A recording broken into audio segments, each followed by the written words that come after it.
اسرائیل کے national security minister اتمار بن گویر نے اشدود port پر غازہ میں راحت کے سامان لے جانے والے فلوٹیلا یعنی جہازوں کے بیڑے سے پکڑے گئے بندیوں سے ملاقات کی۔ رپورٹس کے مطابق اس دوران اسرائیلی پولیس بھی وہاں موجود تھی اور ان قیدیوں کے ساتھ کافی برا برتاؤ کیا گیا۔ خود اتمار بن گویر کی موجودگی میں ان بندیوں کے پیٹ میں لاتیں ماری گئیں، انہیں جبراً اسرائیل کا راشٹر گان سنایا گیا اور اسرائیلی جھنڈے دکھا کر ان کا مذاق اڑایا گیا۔ سب سے زیادہ حیران کن اور دھیان کھینچنے والی بات یہ ہے کہ پکڑے گئے ان لوگوں میں یورپ اور کئی پشچمی دیشوں کے شہری بھی شامل ہیں، جن میں سے ایک تو آئرلینڈ کے راشٹرپتی کی بہن شامل ہیں۔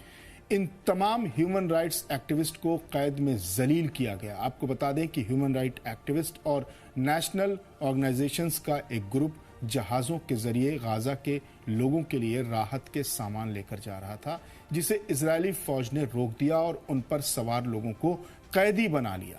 اسرائیل لمبے وقت سے غازہ کی ناکے بندی کر رہا ہے، جس کے تحت وہاں آنے جانے والے ہر سامان اور ہر جہاز پر سخت پابندی ہے۔